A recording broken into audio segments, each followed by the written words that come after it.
이 남자는 튜토리얼 마지막에 나타나는 클리어가 불가능하다고 알려진 최종 보스와 싸우는 중입니다.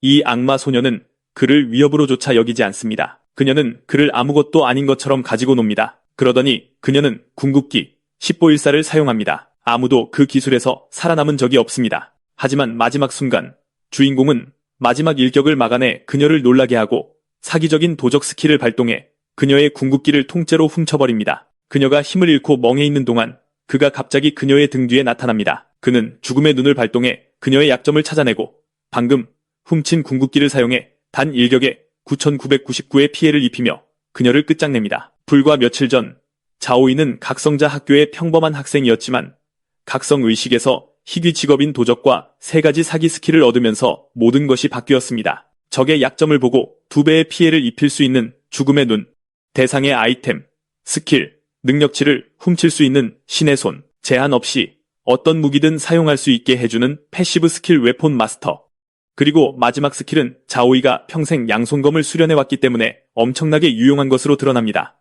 이후 주인공은 자신의 닉네임을 데스스타로 정합니다. 그리고 어차피 게임에서 도적은 복면을 쓰기 때문에 그는 자신의 얼굴을 프로필 사진으로 사용하기로 결정합니다. 그러자 시스템은 무기를 선택하라고 하고 주인공은 늘 꿈꿔왔던 양손검을 신나게 선택합니다. 무기 선택이 완료되자 시스템은 그가 실현을 시작할 준비가 되었음을 보여줍니다. 카운트다운 후 자오이는 게임에 들어갑니다. 그는 자신이 다른 복장으로 바뀐 것을 발견합니다. 갑자기 시스템이 첫 번째 몬스터 웨이브를 경고합니다. 피에 굶주린 몬스터들이 떼를 지어 몰려오기 시작합니다. 몬스터들이 주인공을 둘러싸자 그는 자신의 비장의 카드를 시험해볼 생각에 신이 납니다. 그는 공격하기 위해 그들에게 다가가고 충분히 가까워지자 신의 손 스킬을 발동합니다. 고블린의 몽둥이가 갑자기 주인공의 손으로 순간 이동하고 그는 왜 스킬이나 능력치를 얻지 못했는지 의아해하며 당황합니다. 고블린이 자신의 무기가 상대방의 손에 있는 것을 보고 혼란스러워하는 동안 시스템은 주인공에게 아이템, 스킬, 능력치가 무작위로 훔쳐진다는 것을 알려줍니다. 자오이는 시스템의 사기에 격분하고 갑자기 거대한 마물이 그에게 방망이를 휘두릅니다. 주인공은 몽둥이로 공격을 막고 그의 전용 스킬인 죽음의 눈을 사용합니다. 스킬은 고블린의 머리가 약점임을 보여줍니다. 주인공은 공격을 피하고 시스템은 그가 아무런 페널티 없이 모든 종류의 무기를 사용할 수 있음을 보여줍니다. 주인공은 뛰어올라 고블린의 머리를 가격하여 피해량을 2배로 증폭시킵니다. 작은 고블린들은 거인이 그렇게 쉽게 쓰러지는 것을 보고 충격에 빠집니다. 주인공은 신의 손의 2번째 기회를 사용해 갑자기 그들의 모든 능력치와 몽둥이를 훔칩니다. 그는 이제 신의 손 스킬이 도적의 전용 스킬과 함께 사용할 때 가장 좋다는 것을 깨닫습니다. 갑자기 시스템이 2번째 몬스터 웨이브가 오고 있다고 알립니다. 주인공은 검을 뽑아 그들에게 자신의 진짜 힘을 보여주기로 결심합니다. 그는 다시 신의 손 스킬을 사용해 그들의 모든 능력치를 훔칩니다. 주인공의 훔치기 능력은 예측 불가능하지만 그의 높은 민첩성과 양손검의 높은 기본 공격력이 합쳐져 초보자 수준의 고블린들을 쉽게 물리칠 수 있습니다. 그는 순식간에 모든 고블린을 물리칩니다. 그의 능력치가 16포인트 상승하여 레벨 2로 오릅니다. 초보자 고블린들을 죽인 후 주인공은 클리어가 불가능하다고 알려진 최종 보스를 물리치는 것을 목표로 합니다. 갑자기 한 몬스터가 주인공에게 달려들어 그녀의 발밑에 무릎을 꿇으라고 명령합니다. 주인공은 최종 보스가 갑자기 자신을 공격하는 것을 보고 놀랍니다. 야행성 꼬마 야수는 그의 양손검이 그저 장식품이라고 생각하며 놀립니다.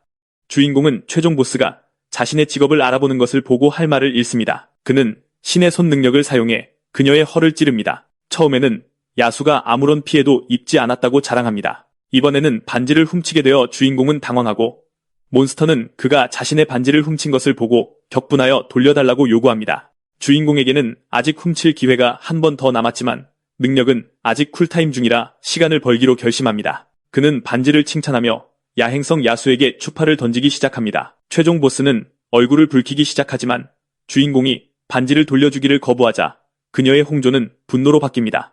쿨타임이 거의 끝나가자 주인공은 이제 그녀를 자신에게 가까이 오게 하려고 합니다. 야수가 격분하여 광폭 상태에 이르자 그녀의 능력치가 30% 향상됩니다. 클리어율 0%의 최종 보스를 보며 주인공은 압박감만으로도 불안함을 느끼지만 바로 그 점이 그에게 도전을 가치 있게 만듭니다. 야행성 야수가 10보일사를 사용하고 그녀가 그에게 가까이 다가오는 순간 신의 손 쿨타임이 끝납니다. 그녀는 먼저 발톱으로 그를 공격하고 또 다른 일격을 가하지만 주인공은 검으로 그것을 막아냅니다. 야수는 장식품이라고 생각했던 검으로 공격이 막히는 것을 보고 놀랍니다. 야수가 가까이 다가오자 주인공은 신의 손 능력을 사용해 그녀의 일격필살 스킬을 훔칩니다. 야행성 야수는 왜 자신의 궁극기를 사용할 수 없는지 의아해하며 충격과 혼란에 빠집니다. 그러자 주인공은 죽음의 눈을 사용해 약점을 찾아냅니다. 야수는 주인공이 자신의 궁극기를 훔쳤다는 것을 깨닫고 놀랍니다. 자오이는 신의 손과 자신의 피해량, 증폭 능력을 결합하여 야수의 약점을 공격합니다. 피해량, 증폭 버프를 받은 주인공은 최종 보스를 쓰러뜨립니다. 마지막 숨을 거두며 그녀는 이렇게 많은 제약을 뚫을 수 있는 이 사람이 누구인지 궁금해합니다. 시스템이 최종 보스의 죽음을 알립니다. 주인공은 이 야수가 고블린들보다 더 어려웠다고 생각하지만 자신의 피해량이 생각보다 높았던 것에 놀랍니다. 시스템은 주인공이 초보자 최종 시련을 통과한 것을 축하하며 금단의 상자를 보상으로 줍니다. 모든 사람들은 공지를 보고 놀라며 데스스타의 직업이 무엇일지 궁금해합니다. 한편 종말의 교회에서는 한 남자가 데스스타의 소식을 보고 웃기 시작합니다. 그는 주인공이 자신의 주군을 부활시킬 만큼 강력한 영혼을 가졌다고 믿으며 제자들에게 그를 찾으라고 명령합니다. 블루스타 연방은 주인공처럼 강력한 자는 분명히 교회의 주목을 받을 것이라는 것을 알고 사람들에게 그를 주시하라고 명령합니다. 주인공은 무엇을 얻게 될지 기대하며 보물 상자를 엽니다. 상자를 열자 그는 황금빛 전설을 발견하고 놀랍니다. 게임 세계에는 평범한 나무 상자, 귀중한 황금 보물 상자, 독특하고 눈부신 다이아몬드 상자처럼 다양한 등급의 상자가 있습니다. 그리고 가장 귀중하다고 인정받는 상자는 금단의 보물 상자라고 불립니다.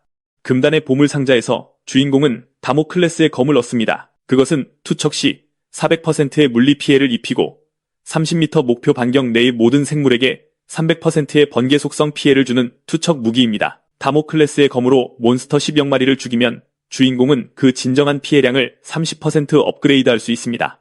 주인공은 자신의 검에 기뻐합니다. 바로 그때 친구라고 주장하는 누군가가 그의 문을 두드립니다. 시스템이 자오이에게 방문자에 대해 알립니다. 그는 여동생이 돌아왔는지 궁금해하며 손님을 확인하기 위해 자신의 이름을 숨깁니다. 그는 문을 열어주러 나가고 후드를 쓴 남자가 그에게 교회에 대해 이야기합니다. 남자는 자신의 주군과 그가 어떻게 그들을 세상의 재창조로 이끌 수 있는지에 대해 설교하기 시작합니다. 그는 주인공의 희귀 직업 각성 또한 주군의 소행이라고 주장하며 교회에 가입하라고 요구합니다. 주인공은 사이비 종교가 자신의 위치를 찾아낸 것에 당황합니다. 그는 사이비 종교 가입을 거부하고 만일을 대비해 당국에 전화합니다. 주인공이 문을 닫자 남자는 경찰을 불렀다며 그에게 맞서기 위해 문을 밀칩니다. 남자의 힘만으로도 자오이는 그가 평범한 사람이 아니라는 것을 압니다.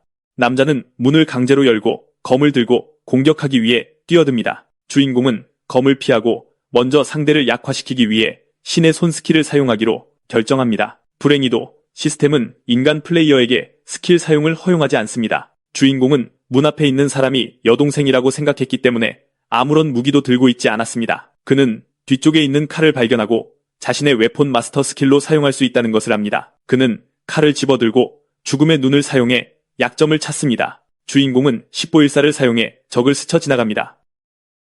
남자는 불길에 휩싸이기 시작하며 교회를 거부하고 경찰을 불렀다는 이유로 그를 죽이겠다고 위협합니다. 주인공은 칼을 집어듭니다. 남자가 검을 휘두르지만 자오이는 그것을 피하고 남자를 찌릅니다. 바로 그때 경찰이 아파트로 들어옵니다. 그들은 침입자가 사이비 종교 신도임을 확인하고 반장은 주인공에게 안전하다고 안심시키며 현장을 정리하기 위해 그를 밖으로 데리고 나갑니다. 30분 후 대장은 주인공에게 새벽 게임이 나타난 후 이교도 조직이 등장했다고 알려준다. 그들은 재미로 프로 선수를 죽이는 것을 전문으로 하며 한번 눈독 들인 목표물은 절대 놓치지 않는다. 그는 주인공이 아직 약하다고 경고하며 다시 공격받으면 당국에 신고하라고 말한다. 경찰이 떠나자 주인공의 누나가 들어와 경찰에 대해 묻는다. 그녀는 동생이 누군가에게 괴롭힘을 당했을까봐 걱정하지만 주인공은 그저 법 집행기관의 일상적인 조사였다고 말한다. 그의 누나는 안도의 한숨을 쉬고 둘은 집으로 돌아간다. 그녀는 친구로 추가하기 위해 그의 직업과 닉네임을 묻는다. 주인공이 망설이는 것을 보고 누나는 그가 생활 직업으로 각성했다고 생각하며 자신의 월급으로 그를 부양할 수 있다고 안심시킨다. 그녀가 다시 그의 직업에 대해 묻지만 주인공은 졸린 척하며 잠자리에 든다. 18년 전 주인공은 그의 누나 가족의 문 앞에 버려진 고아였다. 그녀의 가족은 문 앞에서 울고 있는 그를 보고 입양했다. 그는 저우싱이의 부모님이 자신을 친자식처럼 입양했고 누나가 자신을 지켜주겠다고 맹세했던 것을 기억한다. 하지만 자오이의 양부모님은 예기치 않게 돌아가셨다. 그가 그녀를 위로하는 동안 시민은 부모님을 위해 울었다. 주인공은 경찰관이 자신을 약하다고 말했던 것을 회상하며 자신의 직업과 닉네임을 밝히면 누나가 위험에 처할 것을 안다. 그래서 그는 더 강해지면 누나에게 말하겠다고 맹세한다. 주인공은 명월마을을 방문한다. 그는 자신의 스탯을 확인하고 레벨 3인 것을 발견한 뒤 빨리 레벨을 올리기 위해 퀘스트를 받기로 결심한다. 그는 도적 멘토가 근처에 있다는 것을 기억하고 먼저 스킬을 배우고 나중에 퀘스트를 받기 위해 그를 찾아간다. 자오이가 술집에 들어서자 누군가가 그의 어린 시절 친구라고 자랑하며 다른 사람들을 돌봐주겠다고 약속하는 것을 엿듣는다. 그는 그들을 무시하고 스킬을 배우기 위해 도적 멘토에게 다가간다. 도적 멘토는 그에게 3가지 스킬을 제시한다. 주인공은 잠시 생각한 후 독살과 뒤치기가 자신에게는 쓸모없다고 판단한다. 하지만 은신 스킬은 그에게 유용해 보인다. 멘토는 그에게 선택을 재촉한다. 주인공은 은신 스킬을 선택하고 퀘스트를 요청한다. 멘토는 그를 얕보며 아직 레벨 5도 되지 않았기 때문에 퀘스트를 받을 준비가 되지 않았다고 말한다. 주인공이 걸어나가자 다른 플레이어가 그를 놀리며 다른 신입들처럼 야생 늑대 계곡에 가서 연습하라고 조언한다. 주인공이 떠난 후 도적 멘토는 그가 큰 칼을 들고 다니는 것을 비웃는다. 그의 여자들이 그를 칭찬하고 있을 때 갑자기 주인공이 그의 테이블에 늑대를 던져놓고 퀘스트를 요청한다. 도적 멘토는 그가 그렇게 빨리 레벨 5로 올라간 것을 보고 놀라며 초보자용 퀘스트를 위해 마을 북쪽으로 가라고 말한다. 퀘스트를 수락한 후 주인공은 다크리지에 도착한다. 텅 빈 홀만 보이자 그는 여기에 던전이 있기는 한 건지 의아해한다. 멘토가 쉬운 퀘스트라고 했던 것을 기억하며 그는 뭔가 이상한 것이 아닌가 생각한다. 주인공은 계속 걸어서 문에 도착한다. 그가 문을 열자 공허 속으로 빨려 들어간다. 술집에서는 도적 멘토가 주인공이 지금쯤 쓰러졌을 것이라고 추측한다. 다크리지는 명월마을의 마지막이자 가장 어려운 퀘스트가 있는 곳으로 멘토는 자신을 창피하게 한 그를 고생시키기 위해 그곳으로 보냈다. 한편 다크리지에서는 주인공이 던전에 불시착한다. 그는 이미 몬스터들에게 둘러싸여 있는 자신을 발견하고 시스템은 부가 퀘스트가 8시간 안에 100마리의 나이트 몬스터를 물리치는 것이라고 알려준다. 죽여야 할 몬스터가 너무 많아서 신의 손 스킬에는 재사용 대기 시간이 있다. 그리고 주인공이 그것을 해골검과 결합하더라도 1대1 전투에만 적합하다. 그래서 몬스터를 하나씩 싸우면 영원히 걸릴 것이다. 그래서 주인공은 전면 공격에 적합한 무기인 다모클레스 검을 사용해보기로 결심한다. 그는 몬스터들에게 검을 던져 즉시 10마리의 나이트 몬스터를 죽인다. 주인공은 이제 금지된 무기의 가치를 깨닫는다. 검이 그에게 돌아오고 그는 빨리 끝내기로 결심한다. 몇 번의 연속적인 던지기 후 주인공은 모든 나이트 몬스터를 섬멸하고 보상을 수집한다. 하지만 퀘스트가 그에게는 너무 쉬워 보인다. 보상은 보장된 스킬북 몇 권을 제외하고는 쓸모가 없다. 갑자기 주인공 뒤에서 무언가가 나타나기 시작한다. 한 몬스터가 자신의 부하들을 물리친 자를 죽이기 위해 일어선다. 주인공은 몬스터와 마주하고 마침내 가치 있는 상대를 만나 흥분해서 시익 웃는다. 그는 은신 스킬을 사용해 갑자기 사라져 기사 보스를 놀라게 한다. 기사 몬스터는 상대가 사라진 것을 보고 놀란다. 주인공은 갑자기 뒤에서 뛰어내려 신의 손 스킬을 사용한다. 그 스킬로 그는 몬스터의 변장 가면을 훔치는데 이것은 그가 공격을 마치는 한 외모와 닉네임을 바꿀 수 있게 해준다. 몬스터는 가면을 빼앗겨 화를 낸다. 그것은 서서히 부서지기 시작하며 원래의 형태로 변한다. 갑자기 시스템은 주인공에게 위대한 암흑기사가 그의 진짜 모습을 드러냈다고 알리고 그는 암흑기사를 죽이는 특별 퀘스트를 받는다. 거대한 몬스터는 주인공을 죽여 가면으로 사용하겠다고 위협한다. 그는 검을 들고 암흑 십자 배기를 사용한다.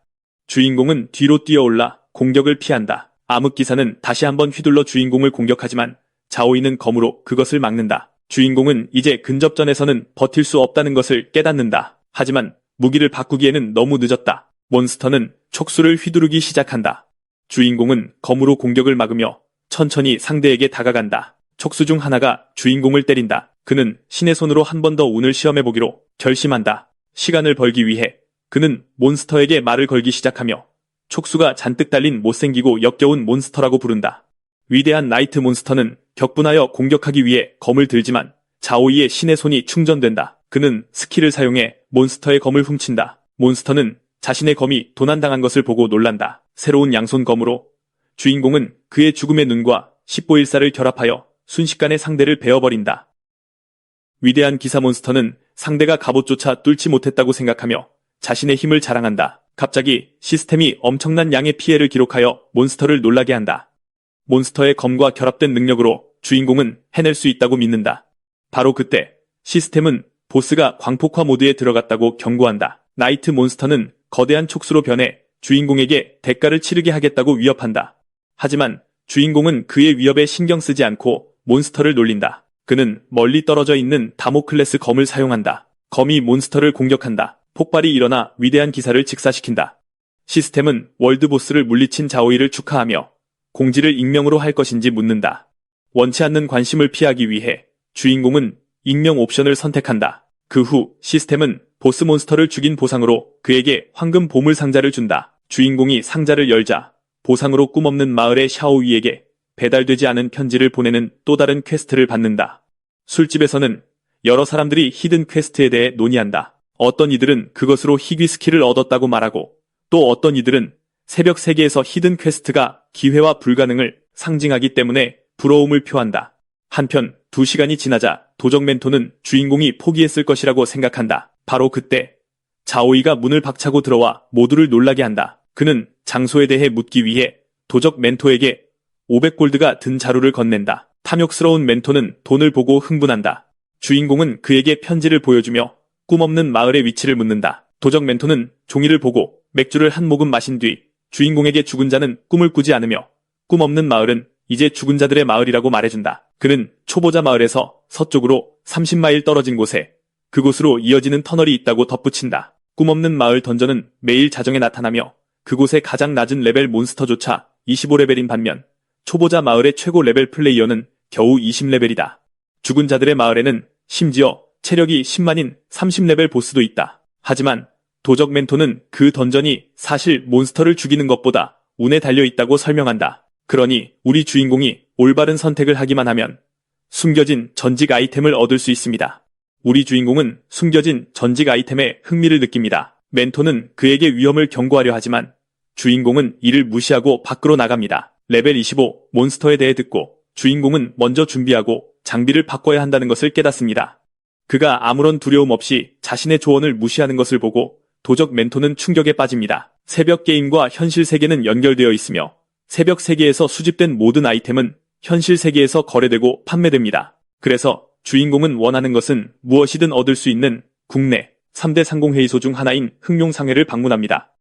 갑자기 그는 시장에서 누나와 그녀의 친구를 봅니다. 시민은 그의 복장을 보고 남동생이 암살자 직업을 각성했다고 생각합니다. 주인공은 정체를 숨기기 위해 가면을 쓴 것에 안도하며 마지못해 암살자임을 인정합니다. 그렇지 않았다면 그의 정체는 샤오위에게 드러났을 것입니다. 마녀는 주인공이 양손검에서 단검으로 바꾼 것을 두고 악이 취급하기 시작하고 이는 주인공을 짜증나게 합니다. 싱위가 그들의 싸움을 말리러 끼어들고 남동생의 초보자 단계를 시작할 수 있도록 장비를 사주겠다고 제안합니다. 주인공은 거절하려 하지만 샤오위가 그를 죽일 듯이 쳐다보며 거절하면 가만두지 않겠다고 협박합니다. 그래서 주인공은 동의하고 세 사람은 모두 장비 쇼핑을 하러 갑니다. 가게 주인이 손님들을 맞이합니다. 샤오위는 주인공에게 우스꽝스러운 옷들을 입혀보는데 수중 호흡 효과가 있는 장엄한 별 세트부터 시작합니다. 그녀는 이어서 냉기 저항 효과가 있는 커다란 꽃 세트를 입혀보고 주인공에게 잘 어울린다고 말합니다. 다음으로 주인공은 이상한 머리 교정 효과와 키 및 속도 포인트를 가진 파란색 요술사 세트를 입어봅니다. 2시간 동안 장난을 친 후 주인공은 추가 체력, 방어력, 마력, 민첩성 포인트를 가진 완벽한 장비 세트를 찾습니다. 시민은 남동생의 장비를 마음에 들어하며 사주기로 결정합니다. 그녀가 약 200만 골드를 지불하는 동안 샤오위는 누나에게 보살핌을 받는 주인공을 놀립니다. 장비를 얻은 후 자오이는 퀘스트를 떠나기로 결심합니다. 그는 누나와 그녀의 친구에게 작별 인사를 하고 새벽 세계로 퀘스트를 하러 간다고 말합니다. 우리 주인공은 등에 칼을 찬 채 꿈없는 마을 입구에 도착합니다. 그가 들어가자 죽은 자들의 마을은 생명이 없을 것이라 생각했기에 아이들이 놀고 있는 것을 보고 놀랍니다. 시스템은 이곳이 25에서 30레벨의 던전이며 위험도는 별 3개라고 알립니다. 이 던전은 한때 재앙을 겪고 황폐한 폐허로 변한 작은 산골 마을이었으며 지금은 망령들이 살고 있습니다. 주인공은 계속 걸어가다가 결계를 보고 놀랍니다. 그 결계를 지나가자 그는 경고받았던 고레벨 몬스터가 아닌 어린 아이들을 봅니다. 아이들 중 하나가 넘어지고 그가 상태를 확인하러 다가가자 주인공은 그들이 망령이라는 것을 보고 놀랍니다. 갑자기 장면이 불타는 마을로 바뀌고 기사들이 사람들을 죽이는 동안 아이들은 부모를 찾으며 옵니다. 우는 아이들을 보고 주인공은 양부모님이 돌아가셨을 때를 떠올립니다. 시스템은 퀘스트의 첫 번째 부분이 유령 기사들을 죽이고 진짜 꿈없는 땅으로 가는 것이라고 알립니다. 사랑하는 사람들을 잃은 기억에 괴로워하며 그는 망자 기사들을 죽이기 위해 대검 바쿠스를 꺼내듭니다. 주인공이 검을 뽑자 모든 망자 기사들이 해골로 변합니다. 그들의 눈은 녹색으로 빛나고 침입자에게로 주의를 돌립니다. 시스템은 기사들이 돌진과 점프배기 스킬을 가지고 있다고 주인공에게 알리지만 그는 그 쓰레기들에게서 훔치고 싶지 않아 합니다. 유령 기사들이 그를 공격하려 하지만 그는 은신 스킬을 사용해 사라집니다. 갑자기 검이 유령 기사의 두개골을 베어 몸에서 분리하고 주인공은 그들 뒤로 순간 이동합니다. 기사들이 그를 공격하기 위해 몰려들지만 검을 한번 휘두르는 것만으로 그는 그들 모두를 섬멸합니다. 모든 유령 기사들이 쓰러지고 시스템은 주인공의 현재 경험치가 20레벨 상한에 도달했으며 초과 경험치는 자동으로 봉인되어 숨겨진 퀘스트를 완료하면 해제될 것이라고 알립니다. 갑자기 땅이 울리기 시작하고 시스템은 언데드 군주를 죽이라는 또 다른 퀘스트를 보여줍니다. 땅이 무너져 내립니다. 빛나는 손이 돌들 사이에서 나타나고 언데드 군주가 땅에서 솟아오릅니다. 시스템은 그가 자신의 죽음을 받아들이지 못하고 스틱스 강둑을 떠도는 유령으로 변한 사악한 군주였음을 보여줍니다. 언데드 군주는 자신의 절대적인 권위에 대해 소리칩니다. 우리 주인공은 그의 약점을 발견하고 데드아이와 10보일살 스킬을 결합합니다. 그는 언데드 군주의 약점에 검을 꽂아 넣어 즉사시킵니다. 보스가 쓰러지고 주인공은 보상으로 2개의 아이템을 받습니다. 팔찌는 착용자가 20레벨이어야 하며 체력 30과 민첩성 30포인트를 요구합니다. 팔찌에는 주인공과 함께 싸울 언데드 해골을 소환하는 추가 효과가 있습니다. 그 다음 시스템은 5초 동안 이동 속도를 30% 증가시키고 시전 시 회피율을 60% 증가시키는 효과를 가진 고스트 스텝 스킬을 보여줍니다. 주인공은 적의 공격을 쉽게 피할 수 있게 해주는 새로운 스킬을 마음에 들어하며 즉시 배웁니다. 그가 얻는 또 다른 아이템은 언데드 군주를 죽였다는 증거인 부서진 군주의 투구입니다. 주인공은 그것이 다음 퀘스트를 위한 아이템임이 틀림없다고 깨닫고 투구를 집어들고 퀘스트에 언급된 샤오위를 찾아갑니다. 주인공은 꿈없는 마을 묘지에 도착하여 무덤 몇 개 앞에서 울고 있는 어린 소녀를 봅니다. 그녀는 죽은 부모님에게 나쁜 놈들이 마을 사람들을 모두 죽였다고 불평하며 웁니다. 주인공은 샤오위의 상태를 확인하러 그녀에게 다가갑니다. 그가 그녀에게 말을 걸려 하지만 소녀는 갑자기 그의 검을 알아차립니다. 그녀는 그가 나쁜 놈들 중 하나라고 생각하고 겁에 질려 그를 밀쳐냅니다. 시스템은 주인공이 샤오위를 화나게 했다고 알립니다. 그는 마을 사람들을 해치던 나쁜 놈들을 방금 죽였다고 설명하려 하지만 샤오위는 그가 거짓말을 한다고 생각하며 화를 내고 삼촌들에게 도와달라고 부릅니다. 갑자기 죽은 마을 사람들이 사방에서 몰려와 주인공을 둘러쌉니다. 샤오위는 마을 사람들에게 나쁜 놈을 없애라고 말합니다. 주인공은 자신의 선택지에 대해 생각하고 사악한 기사들처럼 아이를 해치거나 마을 사람들을 공격하기를 거부합니다. 그는 갑자기 도적 멘토가 던전은 살인이 아닌 선택에 기반한다고 말했던 것을 기억하고 그의 말을 믿기로 결정합니다. 주인공은 검을 떨어뜨리고 싸움을 포기합니다. 모든 마을 사람들이 그 주위에 모여 자신들이 겪은 고통에 대해 벌 주려고 그를 끌어당깁니다. 죽은 마을 사람들은 계속해서 주인공을 끌어당기지만 그는 반격하기를 거부합니다. 바로 그때 누군가가 주인공이 자신의 선의를 증명했다고 말합니다. 한 여인이 하늘에서 내려와 모든 망령들을 데려갑니다.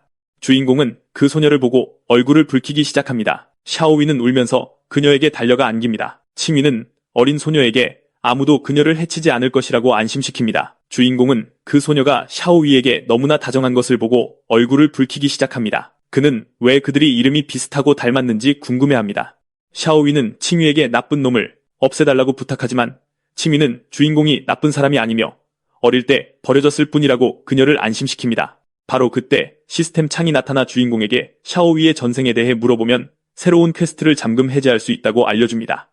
그래서 그는 칭위에게 그 어린 소녀가 어떻게 고아가 되었는지 묻습니다. 칭위는 꿈없는 마을이 원래는 근심 없는 마을이라 불렸다고 설명합니다. 이 마을에서는 사람들이 열심히 일하며 자급자족했습니다. 샤오위의 가족은 부유하지 않았지만 여전히 매우 행복했습니다.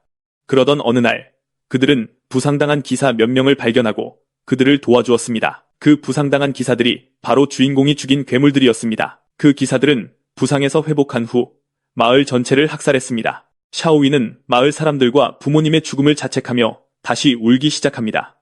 칭위는 학살 이후 근심 없는 마을이 꿈 없는 마을로 변했고 죽은 모든 굽히지 않는 영혼들이 샤오위의 후회와 집착 때문에 이곳에 갇혀 매일 학살이 반복된다고 덧붙입니다. 갑자기 시스템은 샤오위가 슬픔을 느끼고 울음을 제어할 수 없다고 알립니다. 칭위는 어린 소녀가 폭주하고 있다고 경고하며 주인공에게 폭풍에 휩쓸리면 굽히지 않는 영혼이 될 것이니 나가라고 말합니다. 시스템은 샤오위가 폭주했으며 슬픔의 폭풍이 곧 터질 것이라고 경고합니다. 시스템은 주인공에게 그녀를 구하거나 떠나는 선택을 하라고 요청하며 성공률이 1%라고 경고합니다. 폭풍이 모든 것을 집어삼킵니다. 칭위는 어린 소녀를 막으려 하지만 주인공이 그녀를 막고 함께 떠나자고 합니다. 하지만 칭위는 아이가 생각 없는 언데드 영혼이 되도록 내버려 둘 수 없다며 그녀를 구해야 한다고 주장합니다. 주인공은 그녀에게 물러서 있으라고 말하고 대신 어린 소녀를 구하겠다고 제안합니다. 칭위는 아이를 구하려는 그의 헌신에 감명받습니다. 우리 주인공은 폭풍 속으로 걸어들어가 샤오위에게 그녀에게 편지를 전해주러 마을에 왔다고 말합니다. 그는 편지를 내밀며 암흑 기사를 죽인 후 얻은 것이며 이것이 그녀에게 진실을 알려줄지도 모른다고 말합니다. 샤오위는 편지를 읽고 모든 공격이 이미 계획되었음을 깨닫습니다. 주인공은 학살이 그녀의 잘못이 아니며 기사들은 어차피 들어올 다른 방법을 찾았을 것이라고 그녀를 안심시킵니다. 샤오유는 주인공에게 감사 인사를 하며 그녀의 영혼은 서서히 빛으로 변해 하늘로 돌아갑니다. 샤오유가 평화를 찾자 칭위는 평화로운 마을을 그대로 두기로 결정하고 감사의 표시로 주인공에게 선물을 줍니다. 시스템은 그것이 사신에 매달리며 주인공이 그것으로 사신 직업을 각성할 수 있음을 보여줍니다. 그는 이 보상이 과하다고 생각하고 칭위는 다시 돌려달라고 합니다. 하지만 주인공은 손을 앞으로 내밀어 보상을 받습니다. 그의 손가락에 있는 반지를 보고 칭위는 놀라며 다시 만날 것이라고 주인공에게 말하고 떠나기로 결심합니다. 주인공은 작별 인사를 하고 그녀를 다시 만나기를 희망합니다. 백제성 센터 회의에서 조가문의 수장인 조주는 올해 도시에 총 12개의 희귀 직업이 각성했으며 그중 3명이 이틀도 안 되어 사망했다고 보고합니다. 그는 데스스타가 그들을 죽였다고 의심합니다. 하지만 성주 백강은 10레벨 보스를 순식간에 죽일 수 있는 데스스타 같은 강자가 평범한 사람들을 죽이려 들지 않을 것이라고 믿습니다. 그는 주인공을 인류의 가장 큰 자랑으로 여기며 조준이 다시 주인공을 비방하면 어둠의 감옥으로 보내겠다고 위협합니다. 조준은 주인공이 편협한 악당일 가능성에 대해 주장하지만 부성주 수영은 사망사건의 진실을 밝히기 위해 조사를 시작했다고 모두를 안심시키며 상황을 진정시킵니다. 만약 데스스타가 유죄로 밝혀지면 그는 성주에게 죽은 각성자들을 위해 정의를 실현하라고 요구합니다. 바로 그때 로봇이 걸어들어와 성주에게 보고서를 가져옵니다. 그는 술집 수색에서 종말교단의 D급 암살자인 전갈 암살자의 흔적과 함께 종이 한 장을 발견했다고 보고합니다. 백강은 주인공을 포함한 백제성 전체의 모든 희귀, 직업 각성자에 대한 살해 명령서를 읽고 놀랍니다. 그는 부하들에게 빨리 각성자들에게 알리고 지원을 보내라고 명령합니다. 하지만 수영은 데스스타의 연락처 정보가 없다는 것을 깨닫습니다. 한편 주인공은 칭위에게서 받은 메달을 쳐다봅니다. 그의 누나가 몰래 다가와 그가 하루 종일 메달을 쳐다보는 것을 보고 여자에게 받은 증표냐고 놀립니다. 주인공이 얼굴을 붉히는 것을 보고 그녀는 그를 더욱 놀리며 머리를 쓰다듬습니다. 주인공은 짜증을 내고 누나는 마침내 그를 내버려둡니다. 그녀는 그에게 먼저 직업 전직을 끝내고 아침 식사를 하러 오라고 말합니다. 하지만 문을 닫으면서 시민은 동생이 그렇게 빨리 전직할 수 있을지 궁금해합니다. 그녀는 남동생이 항상 자신의 보호가 필요할 것이라고 생각합니다. 시스템은 자오이에게 사신이 되기 위해 직업을 바꿀 것인지 묻습니다. 그는 변신하기로 선택하고 시스템은 그의 새로운 능력치를 보여줍니다. 주인공은 두 번째 전직 후 모든 능력치가 급상승하는 것에 놀랍니다. 그의 몸은 가벼워지기 시작하고 감각은 더 날카로워집니다. 그의 힘은 주먹 한 방으로 강철판을 부술 수 있을 것처럼 느껴집니다. 주인공이 주먹을 날리자 그는 벽을 부수고 맙니다. 시민은 밖에서 벽이 부서지는 것을 보고 아침을 먹고 싶으면 치우라고 그에게 소리칩니다. 시민은 일하러 가고 주인공은 자신의 능력치를 확인하러 돌아옵니다.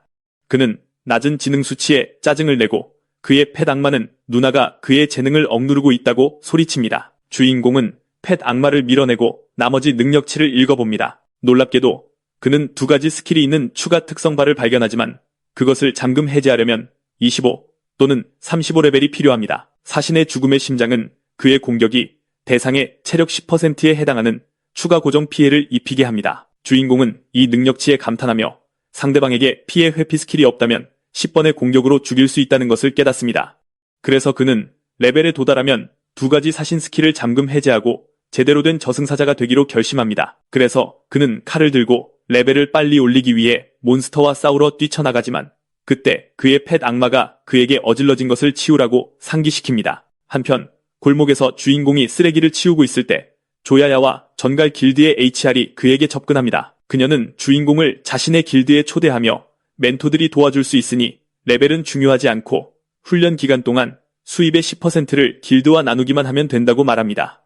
그녀는 매력으로 주인공을 유혹하며 다른 곳에서 이야기하자고 제안합니다. 하지만 주인공은 단칼에 거절하고 그녀는 충격에 빠집니다. 그녀는 월간 목표를 달성하지 못하면 벌을 받을까 걱정하며 주인공에게 다시 생각해보라고 설득하려 합니다. 조야야는 주인공을 한적한 곳으로 데려갈 생각을 합니다. 주인공은 다른 곳에서 시도했다면 그녀에게 넘어갔을 것이라며 쓰레기를 버릴 때 추파를 던지는 사람은 속셈이 있다는 누나의 말을 기억한다고 말합니다. 주인공은 걸어나가면서 조야야에게 누나가 북일드장으로 있는 길드에 가입하기로 이미 약속했다고 말합니다. 조야야는 그가 누나의 길드장 승진에 방해가 될 수 있다고 말하지만 주인공은 길드장도 누나의 친구이기 때문에 상관없다고 말합니다. 조야야는 자오이에게 감탄하며 다른 사람들을 먼저 처리한 후 그에게 돌아오기로 결심합니다. 에메랄드 숲 30레벨 몬스터 구역에서 거대한 에너지 폭발이 일어나 늑대들을 쓰러뜨립니다. 한 플레이어가 거북이를 죽이려고 검을 들지만 갑자기 에너지 폭발이 그의 키를 빼앗습니다. 플레이어는 키를 빼앗겨 화를 냅니다. 주인공이 단 한 방에 몬스터들을 쓰러뜨리자 그를 지켜보던 모든 플레이어들은 충격에 빠집니다. 그는 검을 던져 몬스터로 가득한 지역을 정리하고 자신의 능력치를 확인합니다. 몬스터를 3시간 동안 사냥했음에도 불구하고 주인공은 겨우 1레벨만 올랐고 새로운 25레벨 스킬을 잠금 해제하는데 최소 이틀이 걸릴 것이라는 것을 깨닫습니다. 주변의 모든 플레이어들은 그가 빨리 레벨업하고 싶어하는 것을 듣고 웃기 시작합니다. 그들은 주인공을 둘러싸고 야생 몬스터 구역에서 26레벨에 도달하는데 1년이 걸렸는데 열흘 만에 할 수 있다고 생각하는 것은 어리석다고 말합니다. 주인공은 이곳이 공공장소이므로 누구나 몬스터를 죽일 수 있다고 주장합니다. 플레이어들은 그에게 화를 내며 이 지역의 야생 몬스터들은 자신들의 모로윈드 길드 소유라고 주장합니다. 그들은 그에게 무기를 겨누고 떠나라고 명령합니다. 주인공은 재빨리 상대방의 무장을 해제합니다. 그들은 모두 한꺼번에 그에게 달려들어 공격합니다. 그는 검을 뽑아 단 한 번의 배기로 그들의 모든 검을 부숴버립니다. 또 다른 남자가 뒤에서 몰래 다가가 주인공에게 뛰어듭니다. 자오이는 곁눈질로 그를 봅니다. 그는 검을 바닥에 내리쳐 번개 에너지를 방출하여 상대방을 바삭하게 태워버립니다. 불량배들은 무릎을 꿇고 울며 용서를 빕니다. 그들은 주인공에게 자비를 구하고 그를 아버지라 부르며 이 땅을 그에게 넘겨주겠다고 약속합니다. 주인공은 그들을 보내주기로 동의하고 빨리 레벨업할 다른 방법이 있는지 묻습니다. 한 플레이어는 에메랄드 숲 깊은 곳의 비밀 구역에 대한 소문이 있으며 보스로부터 그것을 찾으라는 명령을 받았다고 대답합니다. 주인공은 그들의 대답을 듣고 비밀 구역을 찾으러 걸어갑니다. 불량배들은 키튼에게 길드장이 비밀 구역 정보를 누설한 것 때문에 그들을 죽일 것이라고 상기시키지만 키튼에게는 계획이 있습니다. 그는 보스의 도움을 받아 주인공을 죽여 복수할 생각입니다. 한편 주인공은 숲속 깊은 곳의 도끼늪에 도착합니다. 그는 왜 이곳에 왔는지 궁금해하며 비밀 구역이 정말 이곳에 존재하는지 의문을 품습니다. 갑자기 시스템이 늑대인간 비밀 구역이라는 무작위 퀘스트를 발동시켰다고 알립니다. 시스템은 그것이 30에서 40레벨 구역이며 위험도 사성이고 주인공은 3시간 이내에 클리어해야 한다고 보여줍니다. 주인공은 구역의 레벨에 감명받고 즉시 포털을 통해 뛰어듭니다. 하지만 15분 후 주인공은 퀘스트를 마치고 비밀 구역에서 나옵니다. 그는 훈련장치고는 난이도가 너무 쉽다고 생각하고 보상을 확인합니다. 처음에 그는 보상이 쓸모없을 것이라고 생각합니다. 하지만 그것을 여는 순간 그는 다양한 30, 40레벨 무기와 늑대인간 비밀구역으로 가는 순간이동 구슬 같은 좋은 아이템들을 발견하고 놀랍니다. 하지만 주인공의 가방이 거의 꽉 차서 그는 보상을 살펴보고 가는 길에 가방을 비우기로 결심합니다. 그는 해골검과 다모클레스 검만으로도 충분하다고 생각합니다. 다른 무기들의 속성은 평범해서 그는 그것들을 녹여 재료로 만들기로 결심합니다. 그리고 늑대 가죽 셔츠도 평범해 보여서 그는 그것을 팔기로 결심합니다. 긍정적인 점은 주인공이 31레벨에 도달하여 원하던 스킬과 많은 돈을 얻었다는 것입니다. 새로운 죽음의 까마귀 스킬은 피의 까마귀로 변신하여 하늘로 날아오릅니다. 그것은 높은 고도에서 72개의 깃털을 던져 목표 지역을 공격하며 깃털에 맞은 대상은 10초 동안 움직일 수 없게 됩니다. 무엇보다도 이 효과는 면역되거나 반격될 수 없습니다. 주인공은 이 스킬에 감명받은 듯하며 당장 시험해보고 싶어 합니다. 바로 그때 누군가 싸움을 걸어옵니다. 부하는 보스를 데려와 주인공이 자신의 비밀 정보를 훔쳤다고 말합니다. 모로 길드 길드장인 킬러비는 주인공에게 항복하라고 말합니다. 그의 부하들은 주인공이 이미 퀘스트를 통과하고 보상을 얻었다고 알립니다. 주인공은 상대방에게 그의 부하가 정보를 공유했을 때 이미 예상했다고 말합니다. 부하는 땀을 흘리며 보스에게 듣지 말라고 설득하려 합니다. 킬러비는 그 남자의 머리에 발톱을 대고 그를 배신한 대가로 그의 생명력을 빨아들입니다. 그는 주인공에게 돌아서서 순간 이동 구슬을 돌려주지 않으면 죽이겠다고 위협합니다. 주인공은 보스의 40레벨 힘에 감탄하며 그를 이용해 자신의 새로운 스킬을 시험해보기로 합니다.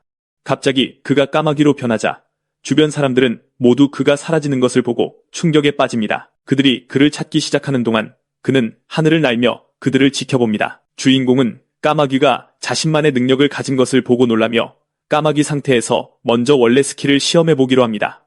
그는 죽음의 눈을 사용해 적의 약점을 찾아내고 킬러비의 약점이 손에 있다는 것을 발견합니다. 그런 다음 신의 손 스킬을 사용해 훔칩니다. 자오이는 킬러비의 혈옥 계약 스킬을 훔치지만 그것이 어떤 스킬인지는 모릅니다. 상대방은 무언가 자신을 스쳐 지나가는 것을 느끼고 혈기 감각을 사용합니다. 킬러비는 이제 하늘을 나는 주인공을 발견하고 부하들에게 까마귀를 죽이라고 명령합니다. 발각된 후 주인공은 깃털 공격을 사용해 적들을 움직이지 못하게 만듭니다. 깃털은 모두의 약점을 공격하지만 킬러비는 혈로를 소환해 깃털로부터 자신을 보호합니다.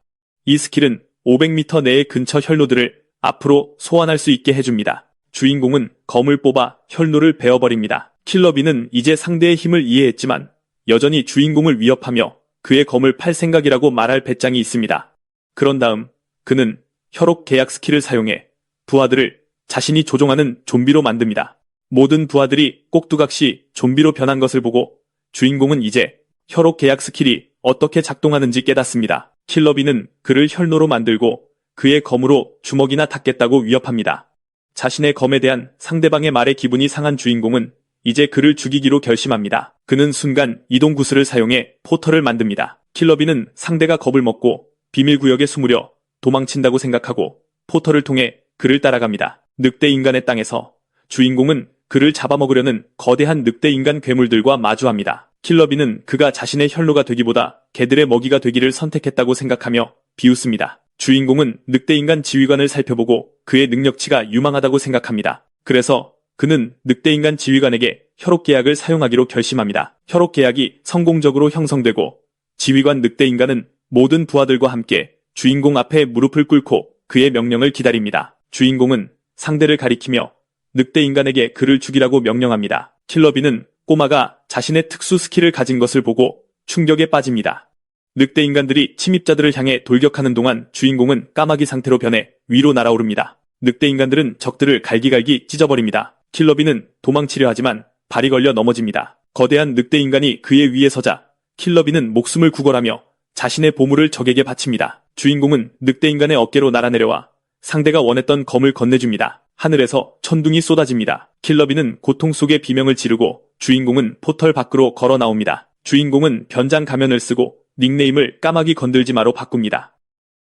집으로 돌아가던 중 그는 저우야야가 또 다른 희귀 직업 각성자를 자신의 길드에 가입시키려 설득하는 것을 봅니다. 그는 아까 봤던 그녀를 알아보고 하늘에서 그녀를 따라가기로 결심합니다. 희귀 직업인 마녀 모우링은 저우야야에게 생각해보고 알려주겠다고 말합니다. 주인공은 저우야야를 따라 어두운 골목으로 갑니다. 그는 그녀가 옷을 벗고 다른 옷으로 갈아입는 것을 봅니다. 저우야야는 암살자의 본능으로 누군가 자신을 지켜보고 있다는 것을 느끼지만 뒤를 돌아봐도 아무도 보이지 않습니다. 주인공은 저우야야가 40레벨 암살자라는 사실을 깨닫고 놀랍니다. 암살자는 고레벨 몬스터와의 팀 전투의 핵심이므로 그녀가 평범한 채용 담당자라는 것은 이상하게 들립니다. 바로 그때 저우야야는 모우링이 스콜피온 길드에 가입하겠다는 전화를 받습니다.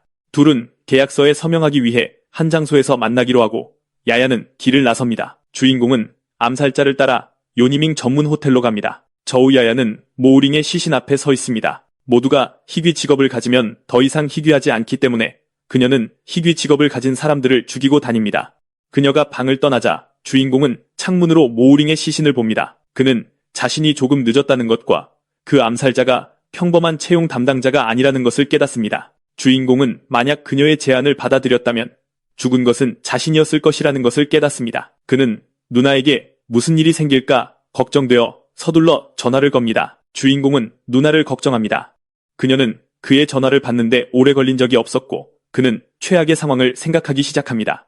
누나에게 무슨 일이 생겼을까 걱정하며 그는 서둘러 저우야야의 뒤를 쫓습니다. 한편 도시에서 가장 부유한 동네에서 자오진과 저우야야는 종말 교단에 기도를 올립니다. 멀리서 그들을 염탐하던 주인공은 그들이 단지 교단의 하수인이라는 것을 깨닫습니다. 자오진은 야야에게 백제성에서의 연쇄살인이 바이장을 의심하게 만들었다고 말합니다. 그녀는 상부에서 데스스타를 찾을 때까지 계속 죽이라는 명령을 받았기 때문에 어쩔 수 없다고 말합니다. 주인공은 계속해서 엿듣습니다. 자오진은 새로 각성한 희귀 직업 몇 명을 죽이는 것이 데스스타를 찾는 것과 무슨 관련이 있는지 묻습니다. 하지만 저우야야는 주인공이 12명의 신입 중 한 명이라고 믿습니다. 그렇지 않았다면 그는 금단의 보물상자를 손에 넣을 수 없었을 것입니다.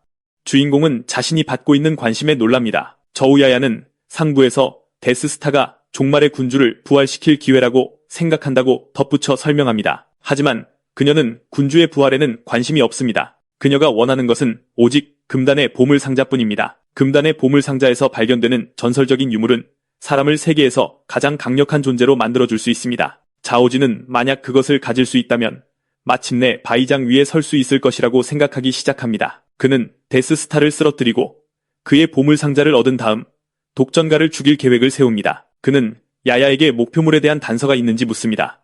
그녀는 그를 데스스타로 의심하며 자오이의 사진을 보여주고 자오진에게 도움을 요청합니다. 주인공은 그들이 자신의 정체를 정확히 알아챈 것을 보고 충격에 빠집니다. 야야는 그가 자신의 매력의 면역이었고 심지어 자신보다 더 강할 수 있었기 때문에 그라고 생각한다고 설명합니다. 자오진은 그녀를 돕기로 동의하고 주인공의 누나부터 시작하자고 제안합니다. 자오이는 이제 상대방이 자신의 누나를 노리고 있다는 것을 확인했고 그들을 그냥 둘 수 없습니다. 그가 그들을 향해 날아가자 폭발이 일어납니다. 야야는 그 새가 자신을 계속 따라왔다고 설명합니다. 자오진은 그의 타워 실드를 사용하고 멀리 있는 몇몇 사람들이 싸움 소리를 듣습니다. 타워 실드는 전사의 전용 스킬을 막아주고 외부 개입을 막기 위해 고립된 전투 구역을 소환합니다. 야야는 친구가 자신에게 등을 돌렸다는 것을 깨닫습니다. 자오진이 그녀와 맞서는 동안 주인공은 둘이 서로 싸우는 것을 지켜봅니다. 하지만 저우야야는 약한 암살자가 아닙니다. 그녀는 10m 내의 모든 적을 쓸어버리는 동룡 드릴을 사용합니다. 동룡이 필드를 둘러싸자 주인공은 벗어나려고 합니다. 자오진은 독전갈에게 자신이 3번 각성했고 그녀보다 20레벨이 높다는 것을 상기시킵니다. 그는 야야의 공격으로부터 자신을 보호하기 위해 불굴의 금강불괴를 사용합니다. 야야가 반격합니다. 자오진은 번개 폭발을 사용해 이동 속도를 높입니다. 땅이 갈라지고 야야는 공격을 피하며 뛰어오릅니다. 한편 주인공은 전사의 침착함과 위험성을 보고 놀라며 이것이 40레벨 암살자의 힘의 수준이라는 것을 깨닫습니다. 독전갈이 상대를 향해 달려갑니다. 자오진이 검을 들어 올리자 그녀는 자신이 실력이 없었다면 교단이 그의 회의를 책임지게 하지 않았을 것이라고 상기시킵니다. 두 사람은 계속해서 서로 공격을 주고받으며 막아냅니다. 야야가 상대를 향해 뛰어오르자 주인공은 이 상황을 이용하기로 결심합니다. 야야가 상대의 머리를 거의 찌르려는 순간 주인공이 깃털로 그들을 공격합니다. 자오진은 까마귀가 자신을 도우러 왔다고 생각하지만 그의 가문에는 까마귀가 없다는 것을 압니다. 하지만 동네의 많은 사람들이 몬스터를 키우고 있어서 그 역시 일종의 애완동물인지 궁금해합니다. 깃털이 야야에게 닿자 그녀는 자신이 움직이지 못하게 되었다는 것을 깨닫고 충격에 빠집니다. 자오준은 까마귀의 속박 효과를 이용해 상대가 움직이지 못하는 틈을 타 공격합니다. 그는 야야를 검으로 공격하여 갑옷 내구도를 50% 감소시킵니다. 속박이 풀리자 그녀는 전력을 다해 반격합니다. 주인공은 깃털 하나밖에 맞히지 못했다는 사실에 실망하며 레벨 40 암살자와의 격차가 너무 크다는 것을 깨닫습니다. 자오준이 지쳐서 있자 야야는 까마귀가 그의 편이라고 생각하며 교회를 배신할 계획이었냐고 따집니다. 자오준은 그녀를 입 다물게 하고는 그녀가 자오 가문의 아이들을 위협하지 않았다면 협력에 동의하지 않았을 것이라고 말합니다. 독전갈은 상대에게 매혹 스킬을 사용하려 하지만 자오준은 그 스킬은 플레이어에게만 통한다고 일깨워줍니다. 그러자 그녀는 까마귀를 조종하려 합니다. 주인공은 그녀의 속임수를 역이용하기로 결심합니다. 그녀가 상대를 공격하라고 말하자 주인공은 깃털을 날립니다. 자오준이 타워 실드로 막으려 하지만 깃털 하나가 빗나가 그의 가슴에 명중합니다. 자오준은 즉시 속박됩니다. 야야는 기회를 놓치지 않고 재빨리 그를 공격하여 방패의 내구도를 30만큼 감소시킵니다. 바로 그때 주인공의 또 다른 깃털 공격이 야야를 기습하고 자오준은 그녀의 매혹 스킬은 플레이어에게만 통한다고 다시 한번 일깨워줍니다. 그가 금지된 보물 상자를 차지하기 위해 뛰어들자 야야도 공격하기 위해 뛰어듭니다. 주인공은 그들이 살아남지 못하도록 계속해서 공격합니다. 한편 자오 가문의 입구에서 바이정은 자오와 무언가 논의하기 위해 찾아옵니다. 하인들은 주군이 정원에서 쉬고 있다고 생각하고 손님들을 안내합니다. 갑자기 정원에서 거대한 빗줄기가 뿜어져 나와 성주를 놀라게 합니다. 불과 3분 전 두 적은 서로 검을 맞대고 대치하고 있었습니다. 자오준은 상자의 보물을 나누자고 제안하고 야야는 먼저 무기를 내리고 방패를 열면 자신이 떠나주겠다고 말합니다. 상대들이 대치하는 것을 본 주인공은 이 기회를 틈타 끼어듭니다. 그는 깃털을 날린 후 대상의 체력 10%를 실제 피해량에 추가하는 사한 스킬로 뒤따라 공격합니다. 그가 싸움에 끼어들자 상대들은 무시무시한 기운을 느끼고 그가 변장 가면을 쓴 것을 보고 놀랍니다. 주인공이 일격을 가하자 폭발이 일어나며 타워 실드가 부서집니다. 주인공은 자신의 공격이 남긴 거대한 구멍을 바라보며 상대들이 죽었는지 궁금해합니다. 구멍 안에는 자오준이 부상당한 채 누워 자신을 보호해준 목걸이에 감사하고 있습니다. 단 한 방에 자신 같은 레벨 60 방패 전사를 거의 죽일 뻔한 것을 생각하며 자오준은 상대가 최소 레벨 80 이상일 것이라 여기고 언제 자기 가문이 저렇게 무자비한 자를 건드렸는지 의아해합니다. 자오준은 주인공의 모습이 익숙하다고 느끼며 그 검객이 누구인지 궁금해합니다. 바로 그때 바이정이 싸움을 확인하러 들어옵니다. 그는 모든 능력치를 100% 봉쇄할 수 있는 레벨 100 마법사 전용 스킬인 천상의 결계를 시전합니다. 주인공은 미소 지으며 그의 10보일살 10연타 콤보를 사용합니다. 바이정은 충격에 빠집니다. 보스 레벨의 모든 공격을 막을 수 있는 자신의 결계가 너무나 쉽게 파괴된 것을 깨닫고 그는 입을 다물지 못합니다. 그는 이 자가 마법 결계의 면역이고 100의 고정 피해를 주는 어떤 무기를 사용하는지 궁금해합니다. 주인공은 종말 교단의 일원들을 구하려 했다는 이유로 성주를 이단이라고 부릅니다. 바이정은 놀랍니다. 자오준은 성주에게 100% 충성한다고 주장하며 자신을 변호하려 합니다. 그러자 주인공은 몰래 빠져나가려던 야야를 가리키며 그녀가 희귀 직업을 가진 3명을 죽인 독전갈이라고 성주에게 말합니다. 성주는 자오준에게 왜 독전갈이 그의 집에 있는지 설명하라고 묻습니다. 자오준은 즉시 무릎을 꿇고 용서를 빕니다. 그는 성주에게 자신이 단지 욕심을 부렸을 뿐이며 독전갈이 연쇄살인을 저지르는 이단인 줄은 몰랐다고 말합니다. 바이정은 저우야야에게 해명하라고 하고 그녀는 각성한 희귀 직업들을 죽인 것을 순순히 인정합니다. 자백한 후 저우야야는 안전한 지역에 남겨둔 표식으로 자신을 이동시킬 수 있는 공허봉인 효과를 사용합니다. 바이정이 그녀를 막으려 하지만 그녀는 이미 순간 이동한 후였습니다. 그가 뒤돌아보자 주인공 역시 사라진 것을 보고 놀랍니다. 한편 야야는 왜 까마귀와 검객이 자신에게 원한을 품었는지 궁금해합니다. 그녀는 자신의 운을 저주하다가 갑자기 그림자를 봅니다. 그녀가 뒤돌아보자 까마귀가 이미 자신을 찾은 것을 보고 놀랍니다. 주인공은 높이 날기만 하면 그녀를 볼 수 있었다고 말합니다. 까마귀와 검객이 한패라고 생각하며 그녀는 주인공에게 왜 자신을 쫓는지 묻습니다. 그는 그녀가 자신을 거슬리게 했기 때문에 공격하는 것뿐이라고 말합니다. 주인공은 이번에야말로 그녀를 잡겠다는 듯 깃털 공격을 날립니다. 집으로 돌아와 시민은 식탁에 앉아 오빠가 어디 있는지 궁금해합니다. 그녀는 그가 여자친구와 호텔방을 잡았을 거라고 생각하는데 갑자기 누군가 문을 두드립니다.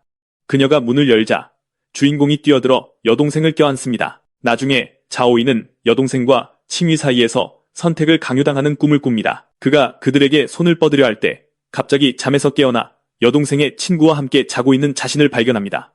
샤오위는 분노에 차서 자신을 이용하려 했다며 그에게 소리칩니다. 바로 그때 싱이가 점심 먹으러 내려오라고 부르며 방으로 들어옵니다. 두 사람이 함께 있는 것을 보고 그녀는 그들이 실제로는 싸우고 있는데도 잘 지내고 있다고 생각합니다. 샤오위는 그녀의 언니에게 내 남동생이 잠꼬대로 널 부르는 버릇없는 녀석이라고 말합니다. 점심 식사 때 샤오위는 주인공에게 어젯밤에 뭘 했냐고 묻습니다. 그의 누나가 걱정했기 때문입니다. 대답하는 대신 주인공은 누나에게 전화나 문자에 답장도 못할 만큼 뭘 하고 있었냐고 묻습니다. 두 소녀는 얼굴을 붉히며 화제를 바꾸려 하지만 주인공은 계속해서 뭘 했는지 묻습니다. 샤오위는 길드장과 부길드장으로서 전술을 논의하고 있었을 뿐이라고 말합니다. 주인공은 그들을 비웃으며 대체 어떤 고레벨 비밀 던전이길래 길드가 밤새도록 전투 전술을 논의해야 하냐고 묻습니다. 싱위와 샤오위는 둘 다 그것이 검은 태양의 그림자라고 대답합니다. 일반 비밀 던전보다 5배나 큰 곳입니다. 그곳은 엄청나게 강력한 시체들과 극도로 높은 체력을 가진 시체왕으로 가득 차 있습니다. 비밀 던전은 레벨 45에 불과하지만 이미 많은 길드가 그곳에서 전멸했습니다. 샤오위는 탈출한 생존자들과 그 레벨에서 통과 보상을 고려해볼 때 비밀 던전의 진짜 보스는 시체왕이 아닌 다른 누군가일 것이라고 의심하게 된다고 덧붙여 설명합니다. 주인공은 비밀 던전에 숨겨진 보스와 아직 획득되지 않은 보상에 대해 듣고 흥분하지만 누나는 너무 위험해서 함께 갈 수 없다고 말합니다. 시민은 그의 머리를 쓰다듬으며 그를 위해 보상을 가져다주고 원하는 것을 주겠다고 말합니다.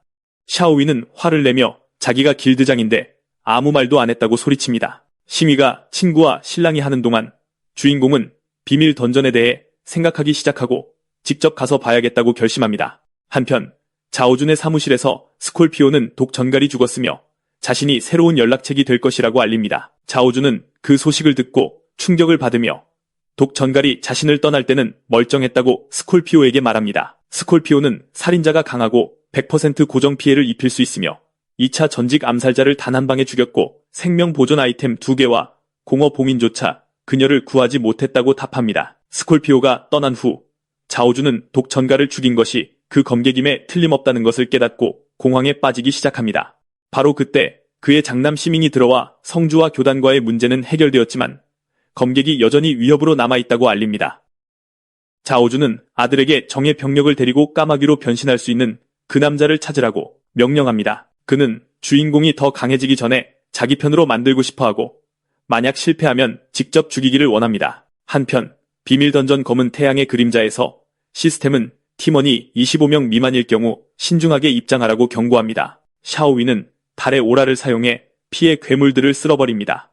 갑자기 시미가 공격을 받습니다. 그녀의 친구가 구하러 오려 하지만 주인공이 끼어들어 시체들을 쓸어버립니다. 그는 누나에게 몸을 돌려 근처의 시체들은 모두 처리했다고 말합니다. 두 사람이 시선을 교환하는 동안 주인공은 누나가 가면 너머의 자신을 알아보는지 궁금해합니다. 시민은 남동생이 그의 밑에서 일하게 할 생각을 하며 구원자에게 제자로 받아달라고 애원하는 남동생의 모습을 상상하기 시작합니다. 싱위가 생각에 잠겨 킥킥거리자 샤오위가 끼어들어 그녀를 데려갑니다. 그녀는 싱위가 자신들을 구해준 남자를 다른 눈빛으로 보고 있다고 느낍니다. 갑자기 주인공은 100만 골드를 받습니다. 그는 길드에서 일해서는 그렇게 많은 돈을 버는 것이 불가능하다고 생각하며 그 골드를 보고 충격을 받습니다. 주인공이 앞으로 뛰어들자 시민은 자신을 구해주는 남자가 오빠와 닮았다는 것을 깨닫습니다. 수많은 몬스터와 마주하자 주인공은 누나를 보호합니다. 몬스터들이 그의 주위로 몰려들기 시작합니다. 그는 사안을 10보일살 기술과 결합하여 즉시 전장을 정리합니다. 샤오위는 친구를 구해줘서 고맙다고 말하며 그 돈은 단지 감사의 표시라고 말합니다. 주인공은 너무 큰 돈이라고 말하지만 어쨌든 받습니다. 두 친구는 다른 지역으로 서둘러 갑니다. 시민은 은인의 이름조차 묻지 못했다며 걱정하고 샤오위는 그녀가 고용한 도적이라고 말해줍니다. 소녀들이 떠난 후 주인공은 비경의 다른 지역도 둘러보기로 결심합니다. 한편 비구역에서는 시밍의 일행이 몬스터들에게 포위당했습니다. 모두가 시밍을 구하려고 애쓰며 고용했던 도적이 죽었다고 알립니다. 앞에 닥친 위험을 보고 그들은 돌아가서 정찰할 다른 도적을 구하자고 제안하지만 시밍은 후퇴를 거부합니다. 그는 성광 길드가 비경의 구슬을 얻으면 자오 가문이 그것을 빼앗기 어려워질까봐 걱정합니다. 하지만 시밍의 팀원들은 이 비경을 혼자 통과하려는 사람이 없기 때문에 고용할 도적을 찾기 어렵다고 생각합니다. 시밍은 다른 길드의 도적을 빼앗자고 제안하고 돈으로 안 되면 팀원들을 죽여서 강제로 굴복시키자고 합니다. 하지만 마음속 깊은 곳에서는 자신이 이 비경을 빠져나갈 수 있을지 의문을 품습니다. 길드가 몬스터들과 계속해서 힘겹게 싸우는 동안 주인공은 위에서 자신의 새로운 현금 인출기를 발견합니다. 그는 또 다른 100만 골드를 기대하며 깃털을 날립니다. 깃털이 몬스터들에게 닿자 즉시 그들을 움직이지 못하게 만들어 플레이어들에게 더 많은 시간을 벌어줍니다. 시밍은 그 까마귀를 봅니다. 주인공은 바이장에게서 훔친 천상의 장벽을 시전하여 즉시 모든 사람의 속성을 동결시킵니다. 시밍은 상대가 마법사 스킬도 가지고 있다는 사실에 충격을 받습니다.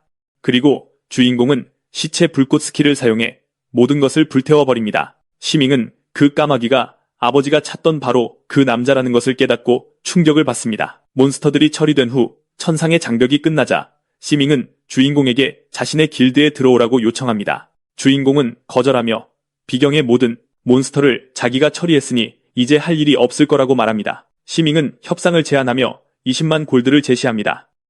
주인공은 그 가격이 마음에 들지 않아 떠납니다. 시밍은 그의 이름과 연락처를 얻으려 하지만 까마귀는 그냥 가버립니다. 그가 날아오르자 주인공은 자신의 모이 반지가 뜨거워지는 것을 느낍니다. 그가 위를 쳐다보자 갑자기 하늘에서 손이 내려와 그를 거의 칠 뻔합니다. 그는 이것이 스킬인지 궁금해하지만 이내 흑월의 기운을 느낍니다. 흑월 일족이 자신을 방해했다는 내용의 에너지 필드가 나타납니다. 시스템은 주인공에게 흑성에 숨겨진 그림자 조건을 충족시키기 위해 모이 반지가 필요하다고 알립니다. 그는 자신의 반지가 히든 보스를 깨우는 열쇠라는 사실에 놀랍니다. 흑성의 여왕 시투야가 내려옵니다. 시스템은 그녀의 생명력과 공격력이 60만을 초과한다고 보여줍니다. 그녀는 불멸의 불꽃, 흑관, 낙일 스킬을 가지고 있으며 특수무기로 분열검을 사용합니다. 시투야는 모든 것을 파괴하겠다고 위협합니다. 주인공은 고양이 악마에게서 훔친 반지가 흑월 일족의 것일 줄은 예상하지 못했습니다. 흑성의 여왕은 스킬 지속 시간 동안 광범위한 화염 피해를 입히는 불멸의 불꽃 스킬을 사용합니다. 주인공은 불길을 피하며 화염 속을 날아갑니다. 그는 히든보스가 이미 화가 났다는 것을 알지만 그녀를 두려워하지 않습니다. 그는 신의 손 능력을 사용해 히든보스를 더욱 화나게 합니다. 하지만 주인공은 분열검을 훔쳤고 그녀의 낙일 스킬까지 훔칠 수 있기를 바랍니다. 그는 속박의 깃털을 날려 상대의 움직임을 10초 동안 봉쇄합니다. 시투야는 깃털을 뽑아냅니다. 주인공은 인간 형태로 변신하여 그녀의 분열검을 사용합니다. 히든보스가 움직이지 못하는 동안 주인공은 일격을 가하고 이어서 공허 배기를 사용해 공허의 균열을 만들어 막대한 공허 피해를 입힙니다. 시스템이 속박 시간을 카운트다운하고 시투야는 자신이 죽지 않는다고 주장합니다. 하지만 잠시 후 시스템은 주인공에게 흑성의 그림자를 클리어한 것을 축하합니다. 그는 레벨 40으로 오르고 직업 스킬인 영혼 잠금을 잠금 해제합니다.